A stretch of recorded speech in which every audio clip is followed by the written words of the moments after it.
வணக்கம். வந்திருக்க guest, crew members, press and media எல்லாருக்கும் வணக்கம். இந்த மேடை எனக்கு ரொம்ப முக்கியமான ஒரு மேடை. ரொம்ப எமோஷ்னலாகவும் நர்வஸாகவும் இருக்குது.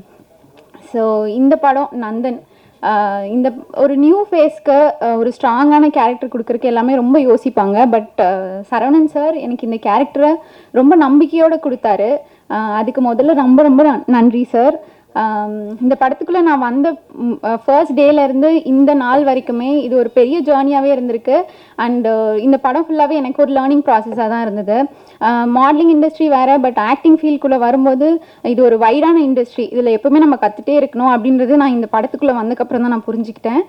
இந்த படம் வந்து எனக்கு நான் இதுக்கப்புறம் நான் படம் பண்ணுவேனா பண்ண மாட்டேனா இல்லை நல்ல படங்கள் வருமா எனக்கு தெரியாது. பட் இந்த படம் எனக்கு ஃபாரெவர் என் ஹார்ட்டில் அப்படியே நிற்கும். So thank you so much for the opportunity.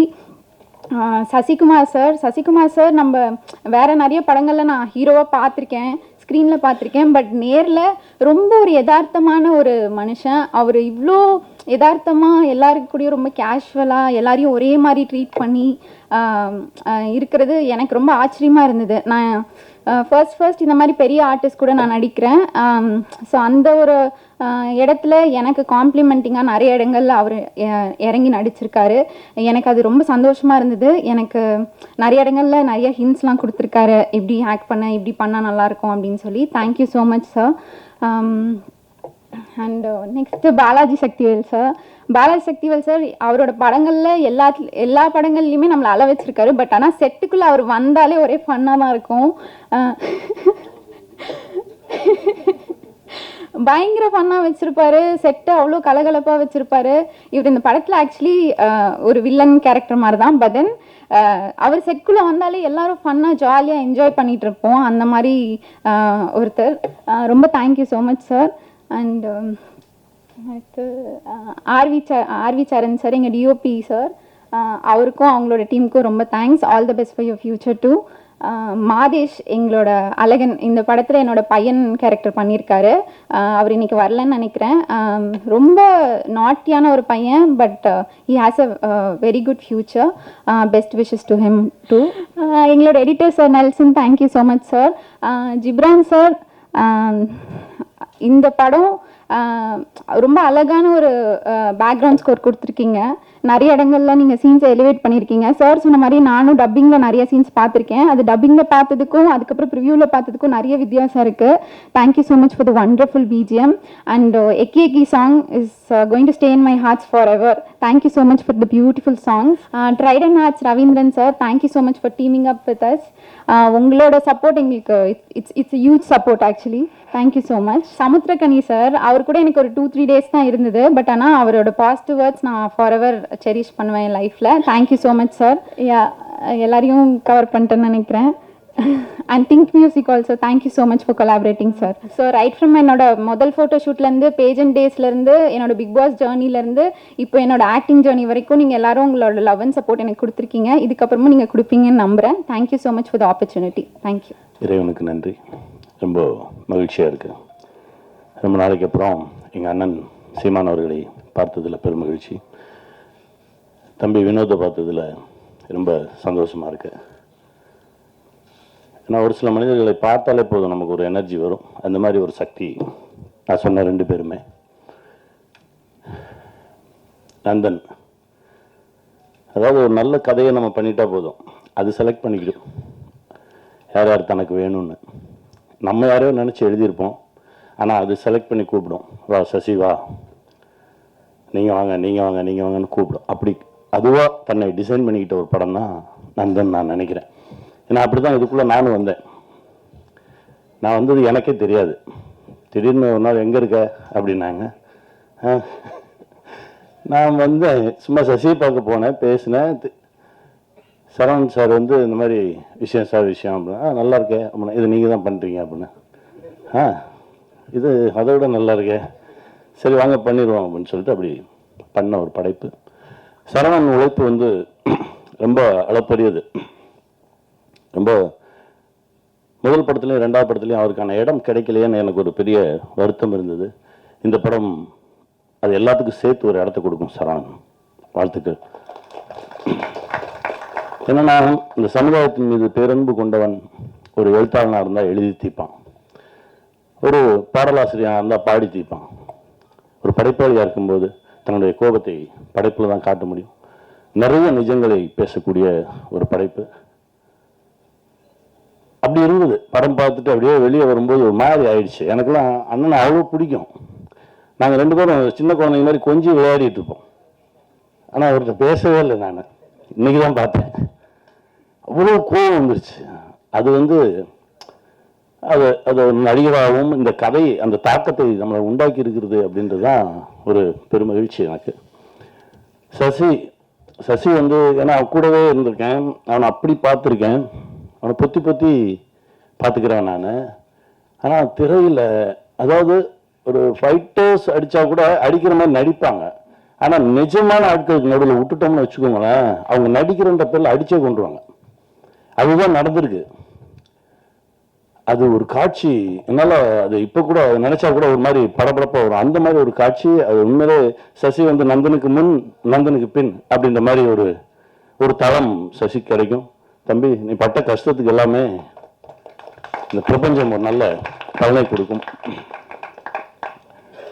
ஸ்ருதி, நீங்கள் எவ்வளோ கஷ்டப்பட்டிருந்தாலும் சரி, அந்த ஒரு ஷாட் போதும். ட்ரெயிலரில் வந்துச்சு பாருங்கள். தமிழகமே எழுந்து உங்களுக்காக கைத்தட்டுமா, வாழ்த்துக்கள். ஏன்னா அவரை மிதிக்கும் போது நான் எந்திரிச்சு கைத்தட்டினேன். ஏன்னா அது தேவையான ஒரு இடம், அற்புதமான ஒரு இடத்துல அமையணும் ஒரு சில விஷயங்கள். அது அமைஞ்சிருக்கு. இதை கொண்டு போய் ஜனங்கள்கிட்ட எப்படி வைக்க போகிறோம் அப்படின்ற ஒரு கேள்வி எனக்கு எப்பவுமே இருக்கும். ஏன்னா ஒரு வருஷத்தில் ஒரு 52 வாரம் இருக்குது. இந்த 52 வாரத்தில் ஒரு 7-8 பெரிய படங்கள் வரும்போது நீ யார் வந்துடாதீங்கன்னு மறிச்சிடுவாங்க.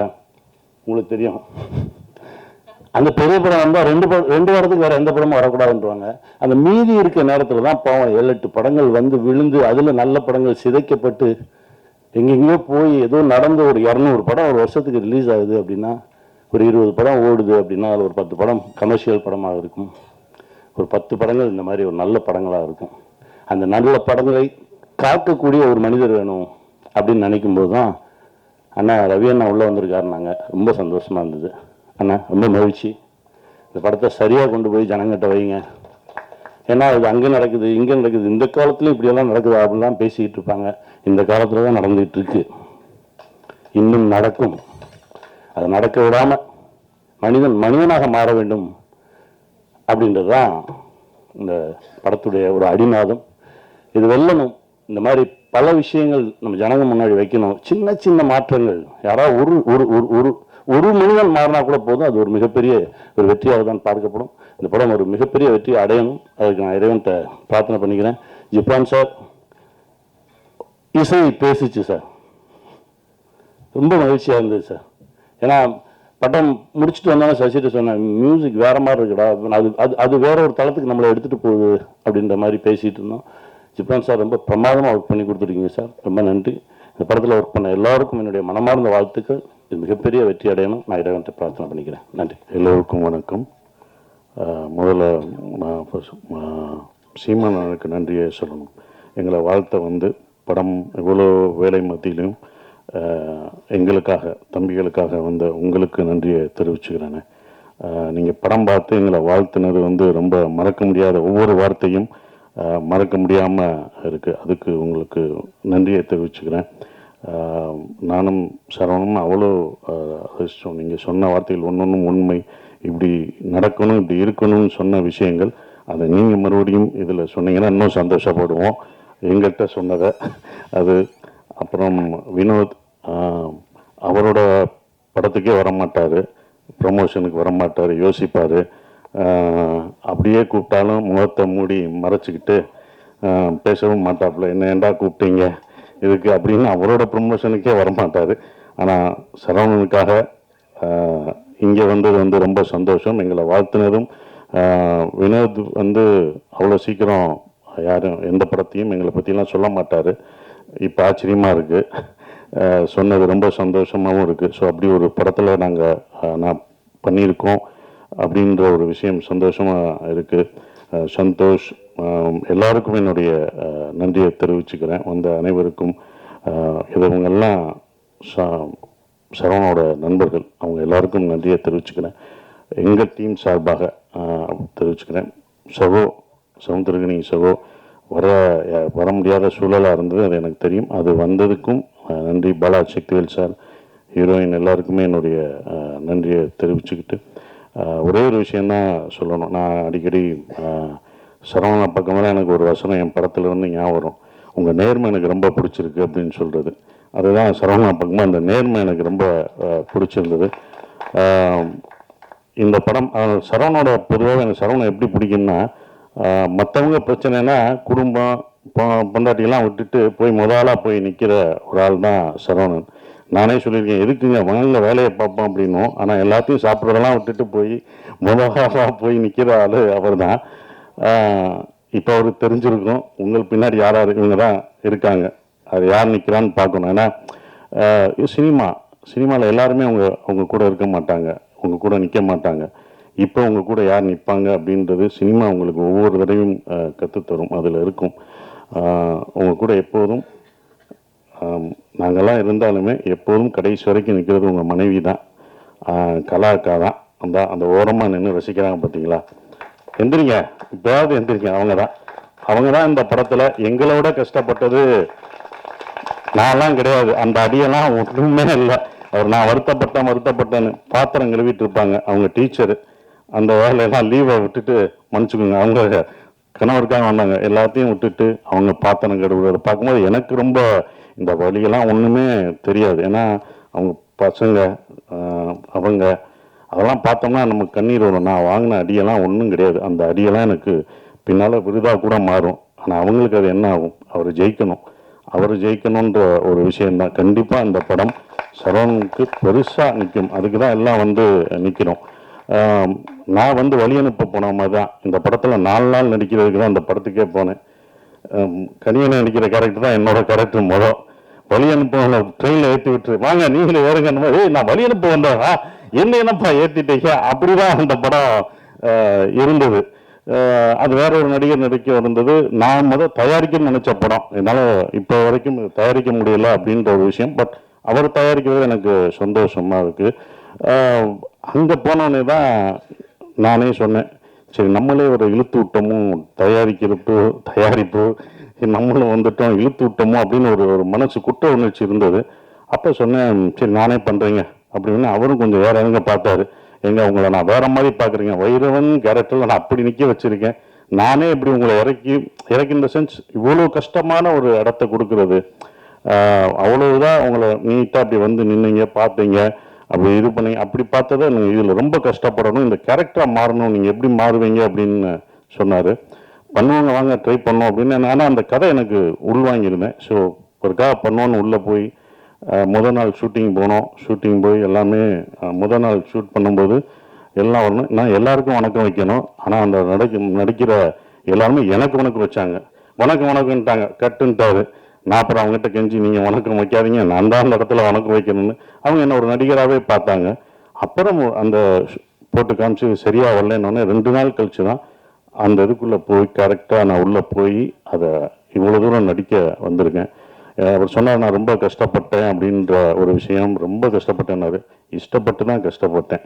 நட்புக்காக நாங்கள் உயிரே தருவோம். அடி வாங்க மாட்டோமா இல்லை, பல அடி வாங்க மாட்டோம். ஆனால் அந்த மாதிரி வாங்குறது தான் அது எனக்கு அது நல்ல விஷயமா அமைஞ்சிருச்சு. படம் பார்த்துட்டு நீங்கள் சொல்லுவீங்க, இதை நீங்கள் மிஸ் பண்ணாதது நல்லது அப்படின்னு சொல்லுவீங்க. ஏன்னா நீங்கள் தான் படம் பார்த்து சொல்லணும். ஏன்னா எங்கள் படத்தை நாங்களே வந்து சொல்ல முடியாது, இப்படி இருக்குது அப்படின்னு சொல்ல முடியாது, பாராட்டிக்க முடியாது. நீங்கள் படம் பார்த்து சொல்லுவீங்க. கண்டிப்பாக நான் அதை மிஸ் பண்ணலை அப்படின்ற ஒரு விஷயம். கனியனை சொன்ன மாதிரி அந்த படமே யார் இதுக்கு வேணும் அப்படின்றத எடுத்துக்கிறோம். அப்படி தான் இதை எடுத்துக்கிட்டதா நான் இப்போ நினைக்கிறேன். இவங்கெல்லாம் படம் பார்த்துட்டு சொல்லும் போதும் அதை இருக்கிறேன். ரொம்ப கஷ்டப்பட்டாரு. என்னன்னா ஒரு ப்ரொடியூசராக இந்த படம் வியாபாரம் பண்ணுறதுக்கு வந்து ரொம்ப அவர் இருக்கும். அவர் ரொம்ப இது பண்ணும்போது தான் எனக்கு ரவி சார் ஞாபகம் வந்தார். நான் நேராக போய் ரவி சார்கிட்ட போய் இது பண்ணுவேன். ரவி சார் எப்படின்னா சாதாரணமான இல்லை, அவர் பண்ணுவார். ஆனாலும் நட்பை தாண்டி அவர் வந்து காலமாட்டிலே பால் கறப்பார், ஏன்னா காற்றுலே வெண்ணெய் அடிக்கிறவர், ரொம்ப பர்ஃபெக்டாக பார்ப்பார். அப்படி பண்ணுற ஒரு ஆள். இவர் பார்க்கும்போது எனக்குன்னா பயமாக இருந்தது, இது எப்படி இருக்கும் என்ன இருக்குன்னு. அவர் அந்த சார் பார்த்தோன்னே அவர் அவ்வளோ ரசிச்சார். இது இப்படி இருக்கு, ஃபர்ஸ்ட் ஷாட் அந்த செருப்பு ஷாட்டை காமிச்சது யாரும் பண்ண மாட்டாங்க. அவ்வளோ ரசிக்க எங்களுக்கு முதல் ரசிகர் அவர் தான். எங்களுக்கு முதல் ஒருத்தர் வந்து நாங்களாக பார்த்துக்கிட்டு இருந்தோம் இது எப்படி இருக்கும் என்னன்றது யோசிச்சிருக்கோம். முதல் ரசிகர் அவர் தான். அதை ரசிச்சும்போது இவ்வளோ பண்ணியிருக்கோன்றது திருப்பி அதுவும் இல்லாமல் அந்த குழப்பம் திங்கிறதுக்கு 40 பேரை அவர் 40 பேரை ஃபில் பண்ணி பார்த்தாங்கல்ல, அதில் கை தட்டி எல்லாம் ரசித்து பார்த்தாங்க. ஒவ்வொரு டைலாகும் சரவணனோட டைலாக் வந்து ரொம்ப எழுத்து வந்து பயங்கரமாக இருக்கும். அந்த எழுத்து வந்து உண்மையிலே போற்றப்படும் இந்த படம் பார்க்கும்போது. என்னை பொறுத்த வரைக்கும் தேங்க்யூ சார், ரவி சாருக்கு ரொம்ப நன்றி. இந்த படத்தை இவ்வளோ தூரம் கொண்டு வந்து கர்நாடகா வரைக்கும் சார் அதை நம்மளே ரிலீஸ் பண்ணுவோம் சார், நம்மளே ஸ்ட்ரைட்டாக ரிலீஸ் பண்ணுவோம்னு அவர்கிட்ட சொல்லி அது இப்போ வரைக்கும் அதை இவ்வளோ தூரம் கொண்டு வந்துட்டுருக்காரு. ரொம்ப நன்றி. உங்களை சேர்த்து வச்சதுக்கு பாலமாக இருந்த அது மட்டும்தான். அந்த பாலம் ஸ்ட்ராங்காக இருக்கணும். இப்போ வரைக்கும் ஸ்ட்ராங்காக இருக்கேன், இன்னமும் ஸ்ட்ராங்காக இருக்கணும். அந்த பாலம் அந்த பேலன்ஸ் பண்ணுறவங்களுக்கு தான் தெரியும் அதோட அப்படி தான் நான் இருந்துகிட்ருக்கேன். ரொம்ப சந்தோஷமாக இருக்குது. நந்தன் இந்த படம் வந்து அவ்வளோ நீங்கள் வந்து எல்லாம் சொல்லும்போது ஸ்லோவாக போகுமோ அப்படியெல்லாம் இல்லவே இல்லை. நீங்கள் ரொம்ப ரசிப்பீங்க. நம்ம பார்க்க தவறிய மனிதர்களை பார்ப்பீங்க. நந்தன் ஒரு படம் அப்படிலாம் இல்லை, ஒரு பதிவு. சரவணன் வாழ்க்கையிலையும் நான் இதில் நடித்ததில் எனக்கும் ஒரு பதிவான ஒரு படத்தில் நான் நடிச்சிருக்கேன். ஒரு பதிவில் நான் இருக்கேன்றதில் ரொம்ப சந்தோஷப்படுறேன். எல்லாருக்கும் என் நன்றியை தெரிவிச்சுக்கிறேன். அப்புறம் ஜிப்ரான் வந்து இதில் அந்த மியூசிக் நான் நடக்கும்போது இந்த ஒன்றா யோசிப்போம், நம்ம நடையை மாற்றணும் அப்படின்னு. இந்த படத்தில் நடையெல்லாம் மாற்றி நம்ம ஸ்லோவாக நடந்துவோம், இதுக்கு ஒரு மியூசிக் இப்படி வைப்பாங்க அப்படின்னு நினச்சி நம்ம பண்ணுவோம். டைரக்டரும் அப்படி எடுப்பார். ஆனால் அவர் அதை ஒரு பேங்காக போட்டு மாற்றினார். ஜிப்ரான் தான் இந்த படத்தை இன்னமும் பிரம்மாண்டமாக்குனது. அந்த மியூசிக்கில் நீங்கள் மியூசிக் பார்க்கும்போது படத்துக்கும் அந்த மியூசிக்கும் வேற ஒரு இது தெரியும், ஆப்போசிட்டாக இருக்கும். அப்படி பிரம்மாண்டமாக்குன ஜிப்ரானுக்கு என்னுடைய நன்றிகளை தெரிவிச்சுக்கிறேன். நன்றி, வணக்கம்.